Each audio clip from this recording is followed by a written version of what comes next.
বন্ধুরা কিন্তু স্বামীরে মানতে চায় না, কথা বলেন ঠিক কিনা? যদি বলেন বউরে, ও বউ, আমি আর মানুষের বাজারে গিয়েছিলাম, আমার রাত হয়েছে বাদে, একটুখানে রাত যদি হয়ে যায়, রাতের 10টা যদি বাইরে গেছে, বউ ঘুমায় গেছে, কথা বলেন ঠিক কিনা? আমি বক্তা, আমার কথাটাই আমি বলি। অনেক সময় দেখা যায় জোয়ারাতে আড়ার সময় বাড়িতে আসি, ডাক দিছি, উঠছে, অনেক সময় ঘুমায় যায় নাকি গো? আল্লাহ নবীর সাহাবী গুলো, আল্লাহ নবীর স্ত্রী, আমার বন্ধুরে মা খাদিজা নাম শুনেছেন? মা খাদিজা, আল্লাহ রাসূল যখন দিনের দাওয়াত দিতে গেল, দিনের দাওয়াত দেওয়ার জন্য যখন নবীতে গেছেন, আল্লাহ নবীর সাহাবী, আল্লাহ নবীর স্ত্রী, আমাদের বড় আম্মা নাম হলো খাদিজা, বিছানার মধ্যে পিঠ লাগাইয়া ঘুমায় না, ধরে বলেন সুবহানাল্লাহ। আল্লাহর নবী বাড়িতে এসে একটা ডাক দিছে, খাদিজা,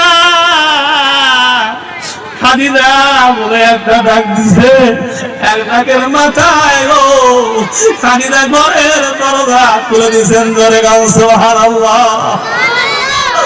আল্লাহর নবী বলে, ও খাদিজা, যতবার আসলাম খাদিজা, যতবার আসলাম রে খাদিজা, যত রাত আসলাম খাদিজা, একটা মাত্র ডাক দিছি, ও খাদিজা, তুমি কি রাত্রে ঘুমাও না? একবার জোরে বলা যায় কি সুবহানাল্লাহ? ও খাদিজা, একটা মাত্র ডাক দিছি খাদিজা,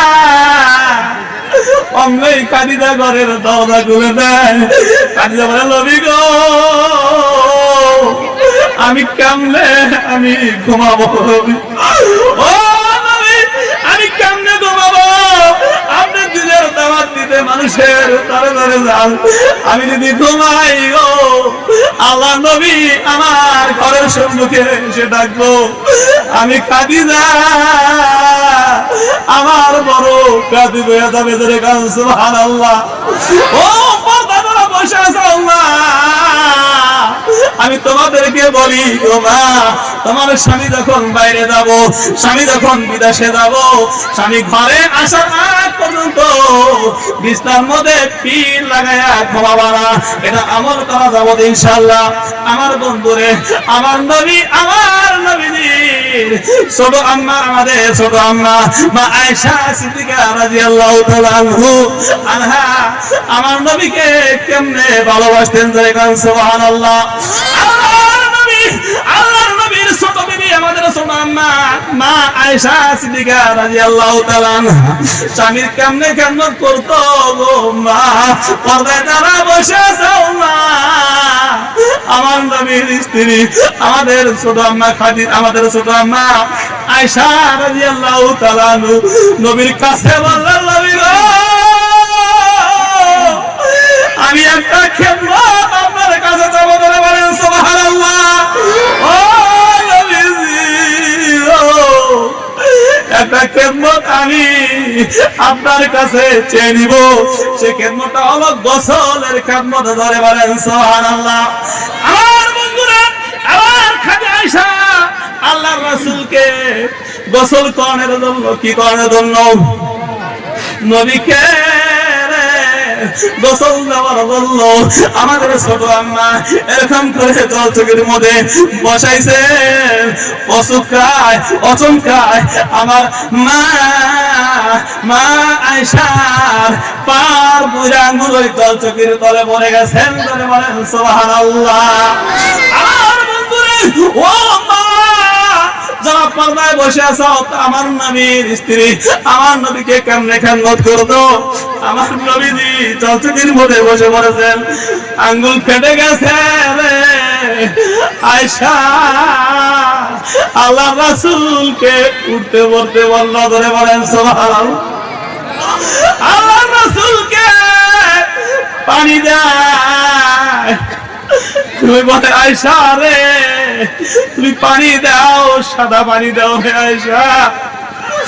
ও আয়েশা, সাদা পানি দাও, পানির মধ্যে রক্তের মতো কি যেন দেখা যায়। একবার ধরে গাও সুবহানাল্লাহ। ও আয়েশা, তুমি পানি দাও, সাদা পানি রক্তের মতো কি যেন দেখা যায় রে। আয়েশা বলে নবী গো, আপনি যখন জল চোখের মধ্যে বসে গেল, আমার পায়ে আঙ্গুলি জল চোখের নিচে পড়ে গেছে। আল্লাহ বলে আয়েশা রে, আঙ্গুল ফেটে গেল, তুমি যদি আমাকে উঠতে বসতে বলতা, আমি নবী দাঁড়ায় যাইতাম, তোমার আঙ্গুল বেঁচে গেত। ধরে গান সুবহানাল্লাহ। আয়েশা বলে নবী গো, আমি আপনাকে কেমনে দাঁড়াতে বলবো? আয়েশা এ নবী গো, আমার নবী, আমার পায়ের আঙ্গুল কালো নবী গো, আমার কলিজা যদি ছিদ্র হয়ে যাইতো, আমি আমার রাসূলকে জল চকির দিকে উঠতে বলতে পারতাম না। জোরে বলেন সুবহানাল্লাহ। ও মা, স্বামী এবং স্ত্রী তারা কিরকম ভালোবাসতেন। আজকালকার আমাদের মধ্যে যারা মা আছে, আমাদের যারা বউ আছে, এমনও আছে রে জীবনে এক বালতি পানিও কিন্তু তুলে দেয় না। কথা বলেন ঠিক কিনা? ঠিক বললাম না ভুল বললাম? ঠিক বললাম না গো? ঠিক কিনা? ও মা, স্বামীকে তোমরা ভালোবাসো নাকি? অবশ্যই বাসা রাখবো। ও মা, স্বামী যদি তোমাদেরকে ডাকে, এমন কাজ আছে রে, স্বামী তোমাকে ডাক দিছে, মা গো, আল্লাহ রাসূল হাদিসের মধ্যে বলেছেন, রান্না করতে বসেছো, তোমার স্বামী তোমাকে ডাক দিছে, রান্নার কাজগুলো ছেড়ে দিয়ে স্বামীর ডাকে তোমরা সাড়া দাও। জোরে গান সুবহানাল্লাহ। আল্লাহ রাসূল হাদিসের মধ্যে বলেছেন, কোন মহিলা যদি রোজা রাখতে চায়, নফল রোজা যদি রাখতে চায়, স্বামীর কাছে পারমিশন নেওয়া লাগবে। কি নেওয়া লাগবে?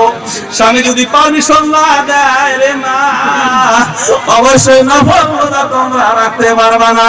কথা বলেন ঠিক কিনা?